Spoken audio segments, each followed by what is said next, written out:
Marcus got a raise last March, 6%. His manager called it a strong performance review, shook his hand, said he should be proud. Marcus went home that night, opened his banking app, and stared at the number for a while. Then he did the math. After taxes, the raise added about $187 to his monthly take-home.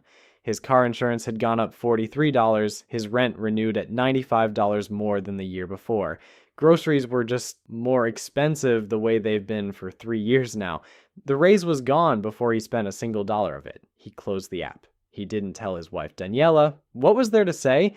Here's the thing about Marcus and Daniela. They are not doing anything wrong. They make $103,000 combined. They pay their bills, they have jobs with benefits, and they are one $1,200 car repair away from genuine financial crisis. My name is Nick, and today we're going through 50 of the most shocking money statistics about the average American, because Marcus and Daniela are not unusual. They are the data, and the data is brutal. Let's start with savings, or more specifically, the complete and total absence of them. Stat number 1. According to Bankrate's 2025 Emergency Savings Report, 59% of Americans cannot cover a $1,000 emergency with their savings. More than half the country. Think about what $1,000 actually is. That's a set of new tires. That's 2 nights in a decent hotel. That's the plumber when your water heater decides to retire on a Sunday evening at 9 p.m. And the majority of American households cannot absorb that hit without borrowing money, selling something, or rearranging their entire budget. The bank calls this financial fragility. I call it the statistical baseline for the most powerful economy in human history. Stat number 2, the Federal Reserve, not some random survey, the actual Federal Reserve, publishes an annual study on household economic well-being. Their 2024 data found that 37% of adults could not pay a $400 emergency using cash or its equivalent, not $1,000, $400. And 18% of respondents said the maximum emergency they could handle using only savings was under $100, $100. That's a nice dinner, that's a tank of gas in a truck you can't afford, and nearly 1 in 5 Americans cannot absorb it. Stat number 3, here's where it gets statistically misleading in a way that matters. The average savings account balance in America is $62,410. That sounds almost okay. The median is $8,000. There's nearly an 8-to-1 gap between those two numbers, and that gap tells you everything about how money is distributed in this country. A small number of very wealthy households inflate the average until it sounds almost healthy. The typical American household has $8,000. For people under 35, the median drops to $5,400. That's not a safety net. That's the cost of replacing the transmission in the truck you shouldn't have bought. Stat number 4. Let me give you the single number that explains the American financial situation better than any other. The median emergency savings in America right now is $500. $500. That declined 17% in a single year, down from $600. Financial experts universally recommend 3 to 6 months of living expenses in emergency savings. For the average household, that's somewhere between $9,000 and $18,000. The median American has $500. That is not a cushion. That is a throw pillow, and it is load-bearing. Stat number 5. Now let's bring Marcus and Daniela back in for a second, because when their check engine light came on last October, Marcus sat in a Walgreens parking lot for 11 minutes doing math in his notes app. The repair estimate was $840. They had $1,400 in savings. The sum total of 4 years of intentional effort. He could pay it and have $560 left, which meant if anything else happened in the next 60 days, they had nothing. He paid it. He didn't sleep well for a week. That is what a $500 median emergency fund actually feels like. Not a number. 11 minutes of parking lot math. Stat number 6. Between 27% and 42% of Americans have zero emergency savings at all, depending on the survey. And it breaks worse along gender lines. 49% of women have no emergency fund versus 36% of men. Among those women who do have something saved, the median is $6,500 versus $11,000 for men. Women live longer than men on average, earn less over a lifetime, and take more career breaks for caregiving, meaning they need the money for longer and from a lower income base. So the group with the longest financial runway to fund has the shortest runway of savings to fund it. There's a word for that kind of outcome. It is not a flattering word. Stat number 7. The U.S. personal savings rate is currently around 4.6%. In April of 2020, when stimulus checks were flowing and there was literally nowhere to spend money, the savings rate hit 33.8%. In under 4 years, Americans went from the highest savings rate in modern history to one of the lowest. Every dollar of that cushion spent. And here's the part that doesn't get talked about enough. The window from 2020 to 2022 was the single greatest opportunity in a generation for middle-income Americans to get ahead. Expenses were compressed. Remote work cut commuting costs. Stimulus arrived. The people who saved aggressively in that window still have those buffers. The people who spent it, and most people spent it, are back where they started, except with higher rent, higher car payments, and credit card rates at 23%. The window opened. Most people didn't notice until it was already closed. Stat number 8. Here's the simplest version of the savings situation. If you lined up 100 Americans right now and asked each one to hand you $1,000 in emergency cash, 59 of them would have to figure out where to get it. About 37 of them couldn't hand you $400, and roughly 18 of them couldn't produce $100 without borrowing. We are not talking about poverty. We are talking about the average, the middle, the normal. The median American is one busted appliance away from a credit card balance, and the credit card is already carrying $7,886. The median American has $500 between them and a financial emergency. The average emergency costs $3,500. Keep that gap in mind, because everything that follows explains exactly how it got there and whose business model depends on it staying there. Now let's talk about what Americans owe and who profits from it. Stat number 9, total U.S. household debt hit $18.8 trillion in the fourth quarter of 2025, all-time record. Americans added $740 billion in new debt in 2025 alone, more than the annual GDP of a medium-sized country in 12 months, stacked on top of a pile that was already the largest in human history. The average household owes $105,056. Not income, not assets, debt. That is the per household share of the obligation. Some people owe far more, some owe less. The average is $105,056 and climbing. Stat number 10, let's go granular on credit cards because this is where it gets personal. Total credit card debt crossed $1.28 trillion. The average balance among cardholders carrying debt is $7,886. Per household with credit card debt, it's $11,149. Now, here's the math that the credit card company is counting on you not to run. If you carry $11,149 at 23.6% APR and make only minimum payments, you will pay that debt off in 22 years and spend $18,500 in interest doing it. You borrowed $11,000, you will pay back nearly $30,000. That is not a debt. That is a 22-year revenue stream, and you are the product. Stat number 11. Here's how this system works, stated plainly without any conspiracy. Your $11,000 credit card balance isn't a problem for the bank. It is a product. The bank issued you a card knowing the average cardholder would carry a balance. At 23.6% interest, that balance generates reliable compounding revenue month after month. Every time you make a minimum payment and think you're managing the debt, you're actually feeding it. The minimum payment on $11,000 at 23% covers roughly $90 of interest and $20 of principal. The remaining $10,000 continues compounding. The bank built an entire business model around the gap between what feels manageable and what is actually happening underneath. Knowing this doesn't make the debt disappear, but it might change how urgently you go after it. And stat number 12, and the number of people in this situation is growing. 47% of credit card holders carry a balance month to month, up from 39% just 4 years ago. 61% of people in credit card debt have been in it for over a year, and here is the one that stays with me. 48% of those people have no plan to pay it off. Not a slow plan, not an optimistic plan, no plan.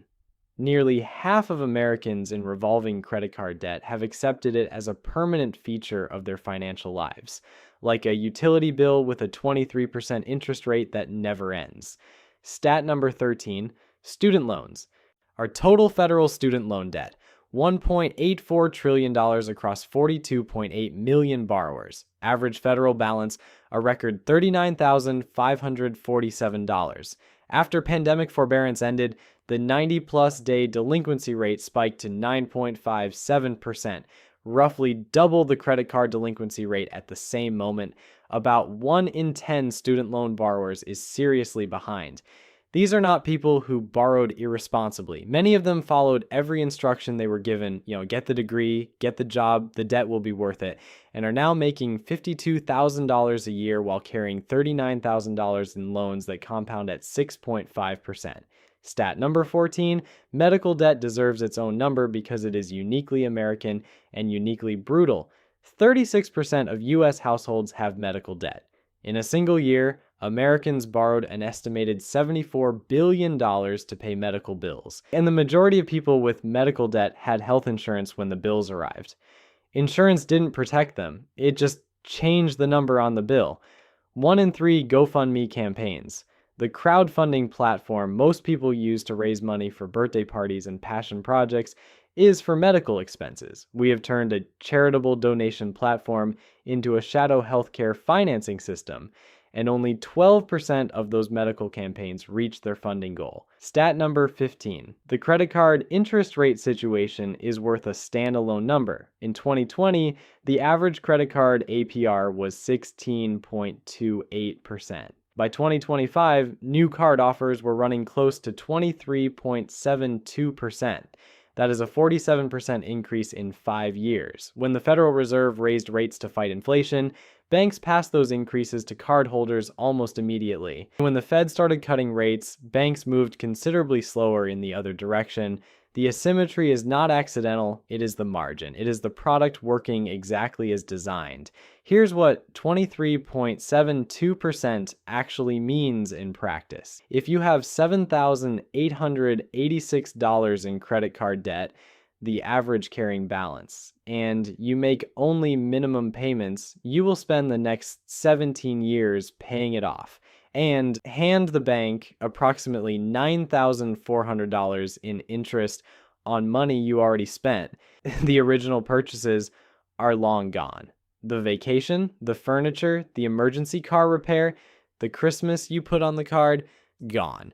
But the compounding interest on those purchases will still be collecting from you in 2042. That is not a bug. That is precisely what the product is designed to produce. Stat number 16. Auto loan delinquency, borrowers 90-plus days behind on car payments, is now sitting at 5%. The peak during the Great Recession was 5.3%. We are almost there, and the Federal Reserve's own analysis noted that it's not primarily interest rates driving defaults. It's loan balances. People borrowed too much for cars they couldn't actually afford, and even small income disruptions are enough to tip them over. Daniela's colleague at work, a woman who makes $58,000 a year, is financing a $47,000 SUV at 84 months. She described the payment as totally manageable. She said it while declining to order lunch because she'd forgotten it was the week before payday. Americans owe $18.8 trillion, an all-time record, while simultaneously carrying the lowest savings rate in decades. They are digging the hole deeper with one hand and forgetting to hold the ladder with the other. Take a breath, because credit card debt you can pay off. A bad car purchase you can sell at a loss and start over. Student loans you can refinance and chip away at for years. Retirement savings you didn't make in your 30s, those years are just gone. The compounding that would have happened inside them never happened. You can't refinance time. You can't make a late payment and catch up. That's what makes everything in this section different from everything we've covered so far. Stat number 17. 54% of American households have no dedicated retirement savings at all. Zero. No 401k, no IRA, no pension. Nothing. If you have even $1 saved specifically for retirement, you are already doing better than the majority of American households. That is not a motivational statement. That is just where the median sits. The majority of working Americans are heading toward retirement with nothing set aside for it. Stat number 18. For the people who do have something saved, the numbers reveal a familiar gap. The average 401k balance is $148,153. The median is $35,286, 4-to-1. Same dynamic we've seen everywhere. A small number of large balances inflating the average until it sounds almost responsible. The typical American with a 401k has $35,000. Even baby boomers, the generation currently at retirement age, have a median 401k of around $210,000. At a conservative 4% annual withdrawal, that generates $8,400 a year. That's $700 a month for the rest of your life after a 40-year career. Stat number 19. How much do Americans actually think they need to retire? Northwestern Mutual's 2025 study surveyed over 4,600 adults and found the answer is $1.26 million. The median American family has saved $87,000 toward retirement. If you're sitting there trying to feel the distance between $87,000 and $1.26 million, that's $1.17 million. To close that gap from zero savings in the next 25 years, you'd need to set aside roughly $1,700 a month every month and earn a historically average market return without interruption. The median American household has $1,400 in their savings account. Total, stat number 20, Marcus is 34. His 401k balance is $11,200. He has been contributing for 6 years, but he paused contributions twice. Once when they moved, once when Daniela's freelance income dried up for 4 months. At his current trajectory, he will have approximately $310,000 at 65. The number he believes he needs is $1.26 million. He is 0.9% of the way there.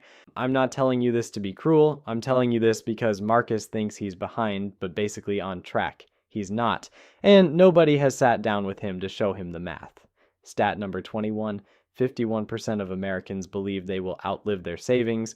More than half the country expects to run out of money before they run out of time. And among actual retirees of people who have already arrived at the destination, 43% said they would rather die than run out of money in retirement. Not as hyperbole, as a sincere expression of what financial insecurity in old age actually feels like when you are living it.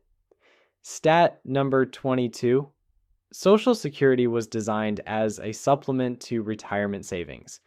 Currently, 78% of retirees rely on it for their necessary daily expenses. The average monthly benefit is $2,076. The federal poverty line for a two-person household is roughly $20,440 per year.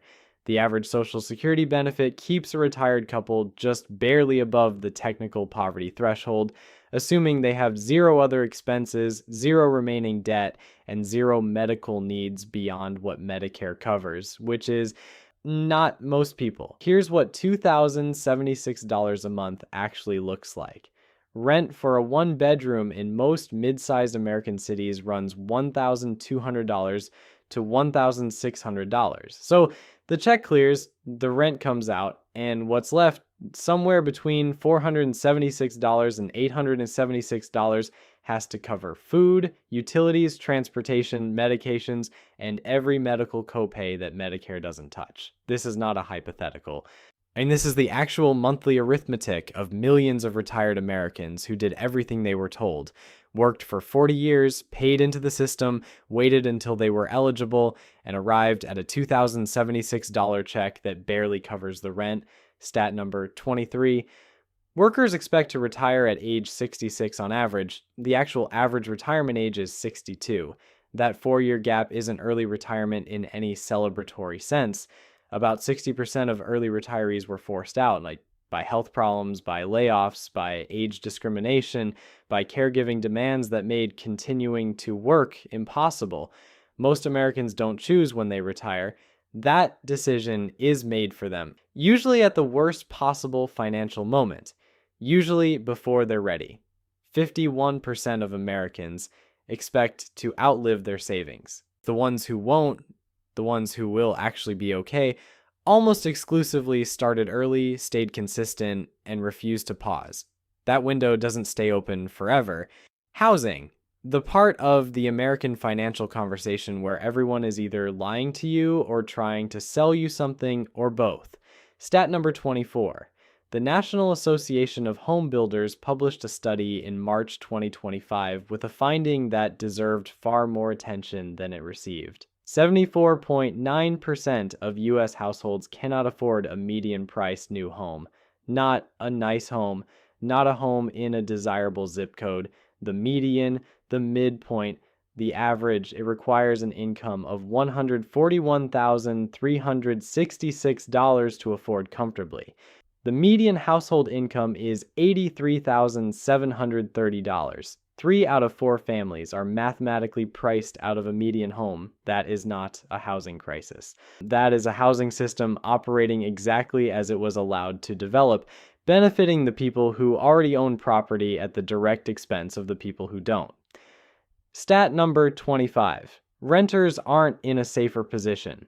For the first time in recorded data, more than half of all renters, 50.3%, are cost burdened, meaning they spend 30% or more of income on housing, and 36% of full-time workers are cost burdened. Full-time employment, 40 hours a week, every week, no longer guarantees that you can afford a place to live in most American cities. That sentence would have sounded absurd in 1985. In 2025 is just a census number, stat number 26. Here is the income math stated cleanly. To afford the median existing home at current mortgage rates, a household needs to earn approximately $106,731 per year. The actual U.S. median is $83,730. The gap is $23,000 a year, roughly the annual salary of a part-time retail worker. That's the distance between where most Americans are and where they'd need to be just to afford a median house.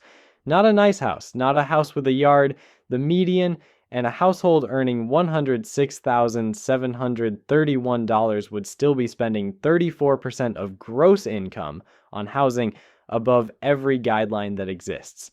Stat number 27, it now takes an average of 7 years to save a 20% down payment on a median-priced home.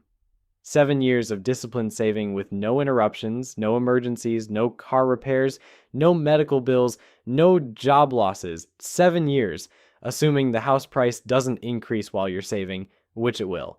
The median down payment has more than doubled since before the pandemic, from $13,900 to over $30,400. In Seattle, the savings timeline exceeds 22 years. So if you started today, you'd have your Seattle down payment sometime around 2047.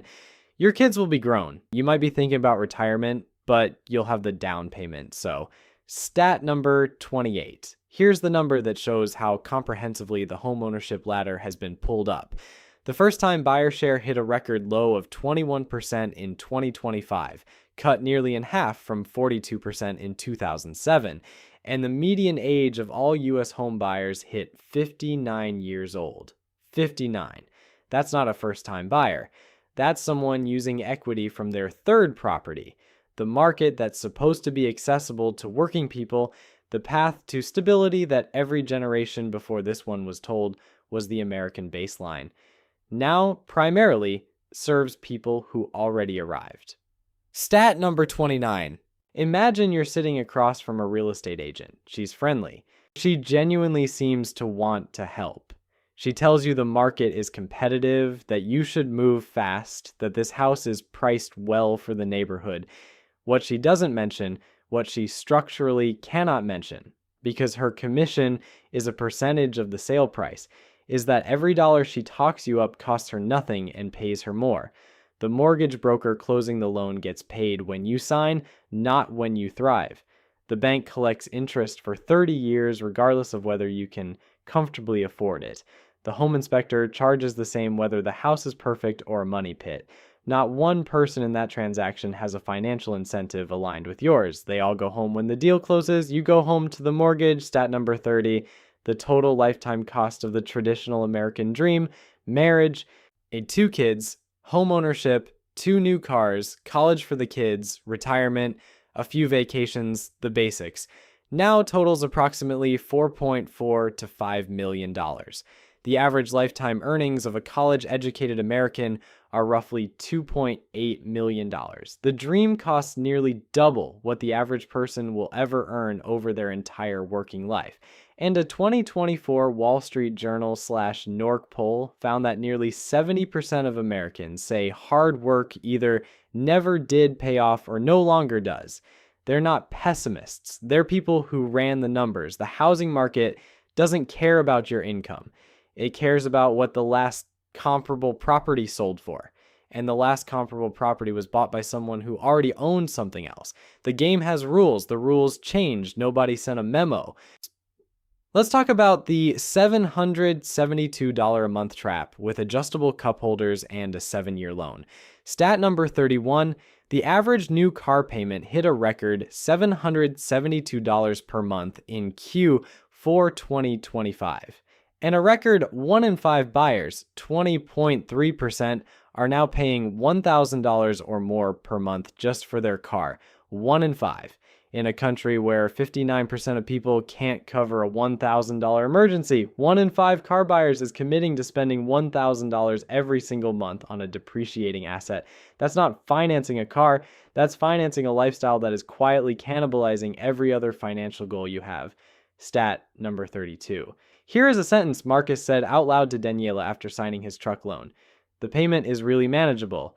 His payment is $724 a month. He financed a $52,000 truck on a 72-month loan at 6.9% interest. Over the life of that loan, he will pay approximately $11,800 in interest alone. The truck will be worth around $18,000 when the loan is paid off. He will have paid $63,800 for an $18,000 vehicle. This is not unusual. This is the statistical average. This is what manageable costs when you price it in decades instead of months.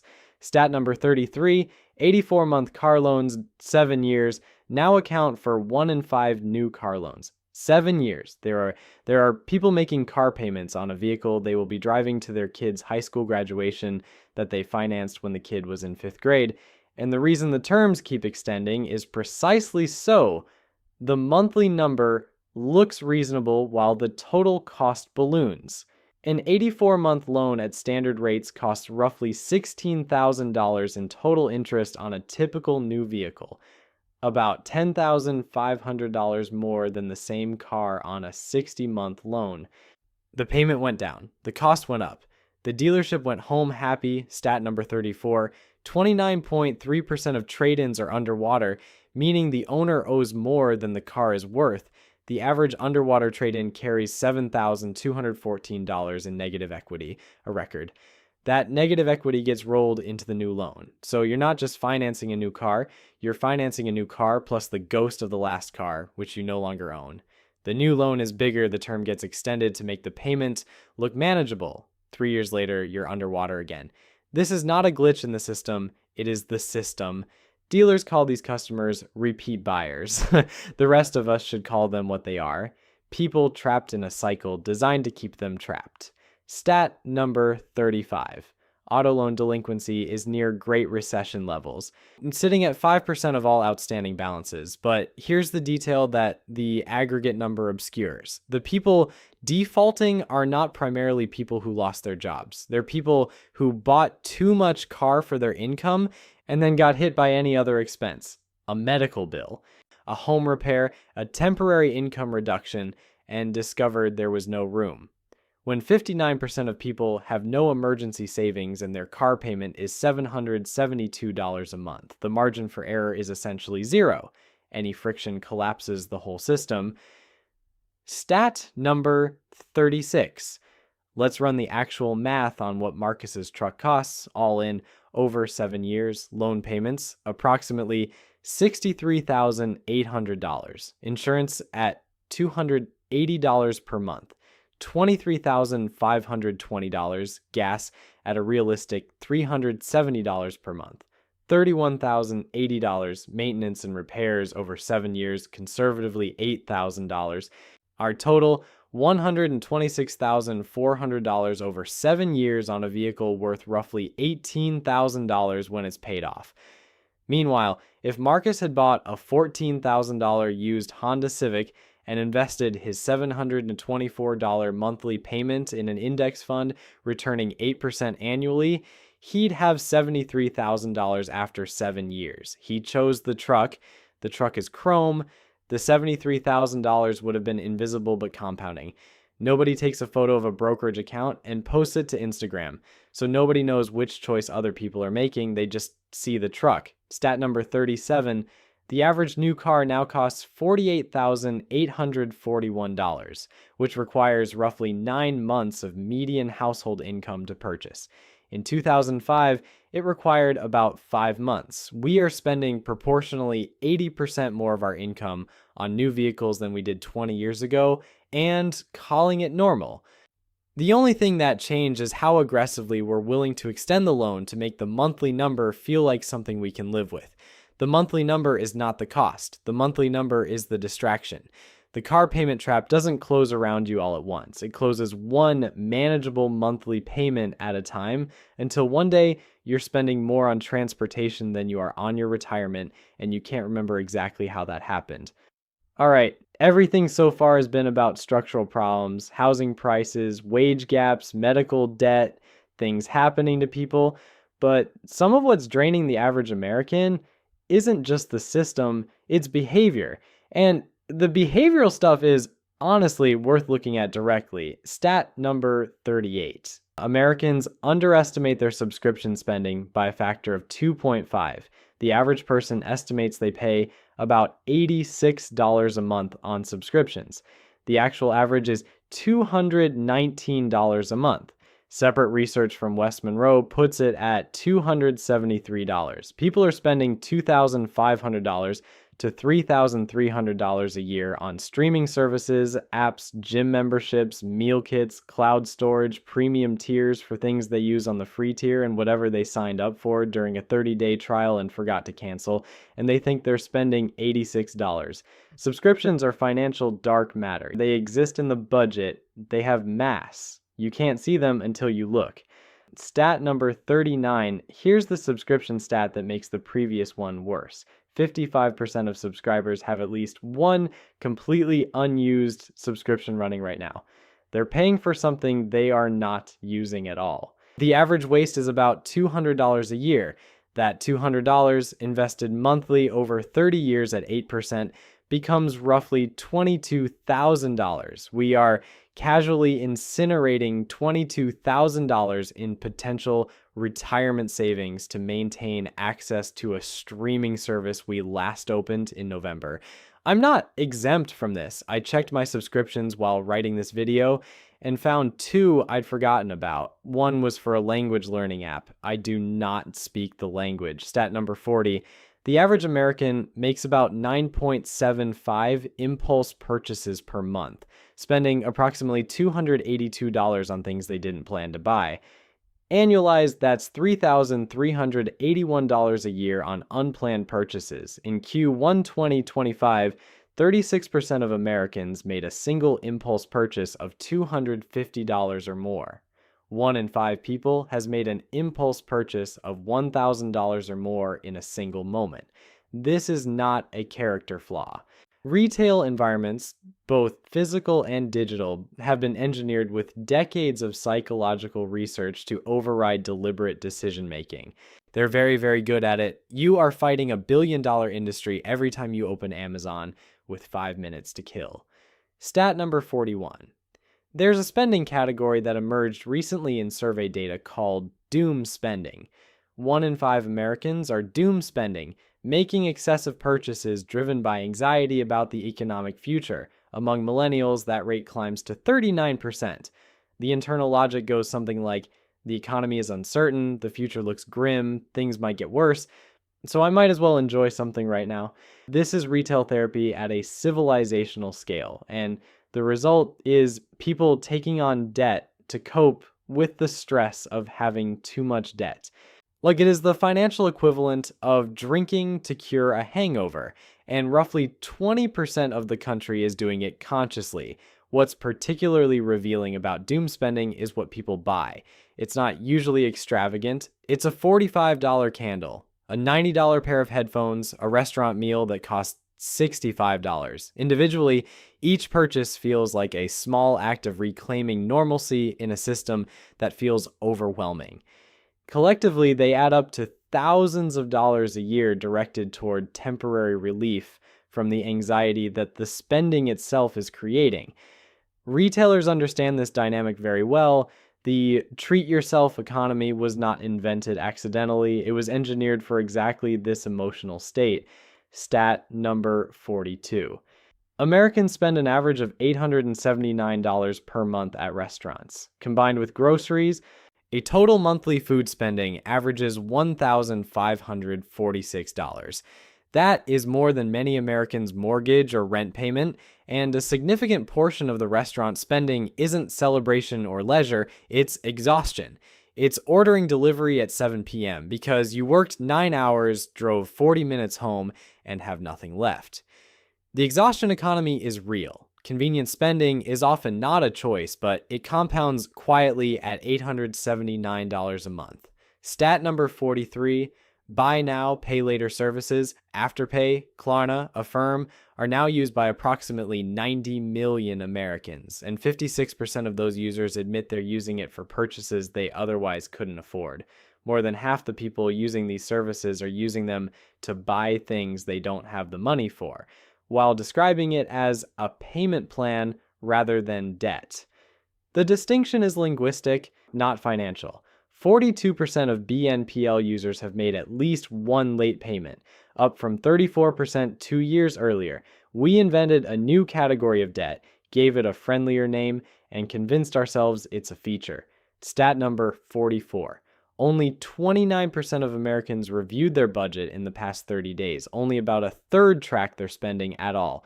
2/3 of the country is navigating financially with no systematic awareness of where the money goes. And this isn't stupidity, it's overwhelm. When every dollar is spoken for before it arrives, looking at the budget feels less like useful information and more like a detailed invoice for a situation you can't change. So people stop looking. The subscriptions keep running. The impulse purchases keep happening. The savings stay at $500, and nobody is entirely sure why. The structural problems and the behavioral ones aren't separate. They feed each other. When wages don't cover costs, people stress spend. When people stress spend, there's nothing left to save. When there's nothing saved, every small emergency becomes a credit card balance. The cycle is self-reinforcing, and most of the advice aimed at breaking it targets only half of it. We've spent most of this video looking at the average person, but you can't understand why the average person is in this situation without understanding what's happening at the extremes, because the distribution of resources in this country is not a bell curve, it's a cliff. Stat number 45. The top 1% of Americans own 31.7% of all US wealth, approximately $55 trillion. That is the highest share since the Federal Reserve began tracking in 1989. The bottom 50% own 2.5%. America's 905 billionaires hold $7.8 trillion, nearly double the total wealth of the bottom half of the entire country. Under 1,000 people, nearly 170 million people, almost twice as much. That is the resource distribution within which everyone in this video is operating. Stat number 46. Here's why rising markets feel like they're happening to someone else. The top 10% own 87% of all stocks. The top 1% alone own 50% of the entire stock market. When the S&P 500 posts a 20% year and the financial press declares it a great year for investors, the overwhelming majority of those gains go to the top 10%. The average American, whose primary asset is their home, doesn't meaningfully participate in market returns. Stock market records are not economic reports. They're quarterly updates on where the money lives, stat number 47. The racial wealth gap, median net worth by race, white households, $285,000, black households, $44,100, Hispanic households, $62,120. The white to black ratio is 6.4 to 1. In 1992, it was 7 to 1. In 2022, it was 6.4 to 1. 30 years, thousands of policies, programs, and public conversations about closing this gap, and it has barely moved. This is not because individuals didn't work hard. It's because generational wealth compounds, and the conditions required to build it in the first place were not equally distributed. The gap persists because the starting lines were never the same. Stat number 48. CEO compensation in 2024 was 281 times the pay of the typical worker. In 1965, that ratio was 21 to 1. From 1978 to 2024, CEO pay grew 1,094%. Typical worker pay grew 26%. If worker wages had grown at the same rate as CEO pay since 1978, the median American worker would be earning $170,000 a year right now. They're earning around $52,000. The gap between those two numbers, $118,000 per year per worker, is not an accident. It is the accumulated result of specific policy choices made over decades by people who benefited from the outcome. What makes this stat particularly relevant to everything else in this video? In 1978, a worker and their CEO were playing different versions of the same game. Both got raises when the company did well. The CEO got more, always, but the ratio was human scale. 21 to 1 today, it's 281 to 1. What that means in practice is that when a company has a good year, when productivity rises, when profits climb, the gains don't flow back down the org chart the way they once did. They pool at the top. The worker gets a 3% raise that inflation erases. The CEO gets a compensation package that compounds into generational wealth. This is not the story of lazy workers or uniquely talented executives. It is the story of who had leverage in the negotiation and how that leverage shifted over 40 years in one direction. Stat number 49. Gen Z deserves its own number because the situation for the youngest working generation is particularly stark. The median emergency fund for Gen Z is $400. 42% have no emergency fund at all. 29% cannot cover a $500 emergency. They entered the workforce during the highest inflation in 40 years into a housing market at all-time lows for affordability, carrying student loans at record balances with car payments at record highs. The structural conditions they inherited are some of the most difficult for a starting generation in modern American history. The cultural response has largely been to suggest they make their coffee at home. Think about what it means to enter the workforce at 22 in 2022. Rent has doubled in 3 years. The starter home that previous generations used to build equity costs $400,000 in most markets and requires income that entry-level jobs don't pay. Student loans resume after forbearance ends and take $400 a month off the top. The car needed to get to the job costs $570 a month used. There's nothing left to invest. And every month there's nothing left to invest is a month where compound interest isn't working for you, a month you can't get back. Gen Z isn't behind because they spend wrong. They're behind because every fixed cost they face when they start adult life is calibrated to an economy that doesn't exist for them yet. Stat number 50, and here is where it all lands.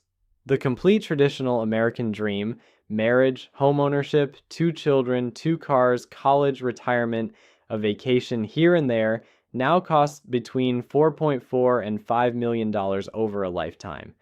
The average lifetime earnings of a college graduate are roughly $2.8 million. The dream costs nearly double what the average person will ever earn.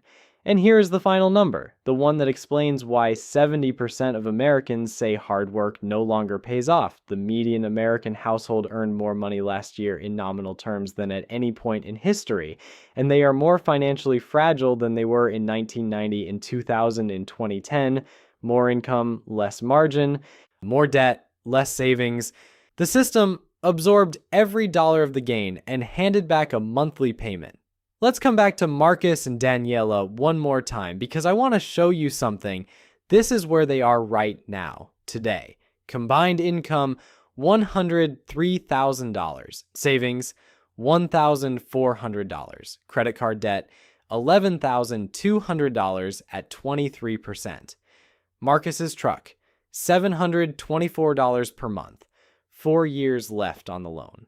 Retirement, $11,200 between them. They own nothing outright.